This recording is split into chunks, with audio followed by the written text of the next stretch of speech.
Well, I think I can well and truly say now that I was wrong about Adelaide United. A team that I predicted to struggle this season when you looked at some of the names they let go at the end of last campaign and some of the recruitment that they did and looking at their squad overall, especially comparing it to some other teams around the competition. I was a bit worried for Adelaide United. I predicted them. If you missed, they put up a video a couple of weeks ago reacting to my ladder prediction, and it is pretty amazing seeing some of the calls I made. I called Adelaide United to come second last. That's how far I thought they would fall. And my goodness, did they prove me and probably a bunch of other people wrong. I think a lot of people expected that sort of top six to change around a little bit, and Adelaide were potentially going to be one of those sides to drop out, especially with teams like Melbourne Victory expected to push back up towards the top of the table. But look, Adelaide United, it was a bit of a funny campaign for them, but overall, really successful when you look at how far they made it, where they finished at the end of the regular season. Carl Vett, I think, did a fantastic job and was one of the top performing coaches this season with a squad that they don't have the biggest budget as well, Adelaide United, and with plenty of youth. I mean, they're one of the top teams when it comes to the number of minutes they give to young players in their side. So, look, Adelaide United, they always struggled to build consistency. That was the thing for them. And I remember there was, especially for that first half of the campaign, there were some home games that they were struggling to win. There were games where they were just falling late. There were, of course, a number of games where they scored late, and they were the kings of the late goals. And we saw the likes of Nestor and Kunda have an impact off the bench on a number of occasions this season as well. But there were games where, like, all of a sudden, like, Adelaide, they'd look really, really good. Like, I remember there was a game where they smashed Phoenix 4-0, and it was like, oh, here's the Reds we know and love, this attacking Adelaide United side. And then I remember, like, a couple of weeks later, I think they lost 4-1 away to MacArthur FC. It was just, you never know what to expect.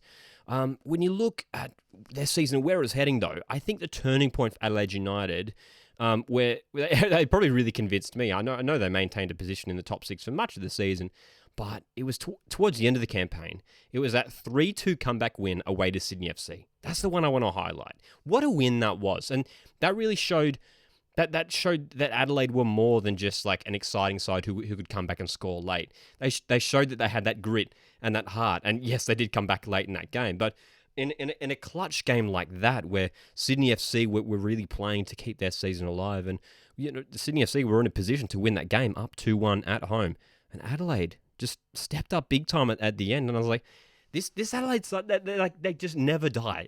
They never say die. They never give up. And look, when you talk about some of the personnel for Adelaide United, the first one that springs to mind is Hiroshi Basuki, fantastic mid-season signing. I thought he was very good. But the main guy that we have to talk about, and for me, I'm unsure as of yet if I want to go as far as say that he was a player of the season, but he is top three easily. Craig Goodwin. Superb, incredible. Just the impact that he has on that Adelaide United side is just immense. I mean, not only his ability to score goals, but his crossing ability is just insane. Some of the balls that he delivered this season were just next level. His free kick taking ability is fantastic. I remember the free kick that he scored at home to West Sydney Wanderers was just unbelievable.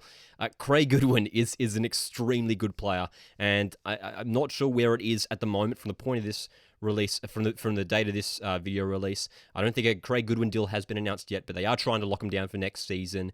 Hopefully for Adelaide fans' sake, they can do that. But he is a fantastic player, and of course a Socceroo at the moment as well. And across the park as well, I mean, Isaias was solid in that defensive midfield role alongside One Day for much of the season.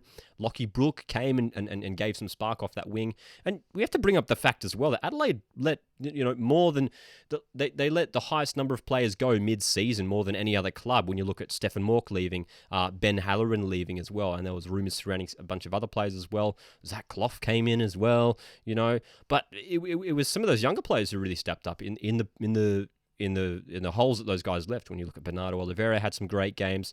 Already threw out the name of Nestor Kunda earlier as well. And even at the back as well, I mean, that's one of the key positions to talk about. I mean, another injury to James Delianoff, Joe Gauchi, fantastic. Nick Ansell picking up a season-ending injury. They were chopping and changing. Jacob Tratt was starting there. They had Jakobsen, who was in and out with injury as well. That was one of the concerning things for Adelaide United throughout the season for Carl Vert. Just juggling that centre-back pairing. And one of the young players who really stepped up and was fantastic in the run into the end of the season was Alexander Popovich, who was just immense, and especially in that second leg semi-final against Melbourne City most recently, was just, I mean, played with, he looked like a centre-back that had years and years and years of experience in the top flight. But of course, he's only had a handful of games, professional games in the A-League, young Alexander Popovich. So it's exciting to see where he's going to go in his future as well, a young Australian centre-back coming up at Adelaide, in the ranks of Adelaide United. But look, overall, Adelaide United, one of the teams that just always managed to find their way into the finals, or, you know, roundabout near finals at least. But I mean, regardless of what their playing squad looks like or how things are shaping up for Adelaide United, they always seem to get themselves up there. And credits to Carl Vert and this Adelaide squad and the passionate fan base that they have. I mean, those fans, every time they play Cooper Stadium. I mean, I never went over there to South Australia this season, but every time I was watching on TV, there was so much sound, so much volume coming from that Adelaide fan base. It was awesome to see. Adelaide fans, what did you make of your team's campaign this season?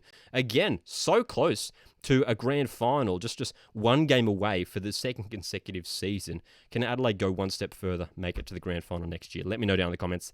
If you have enjoyed this video, make sure you hit the like button. My name's Lockie. This is Coastwood Football, and I'll see you guys in the next one.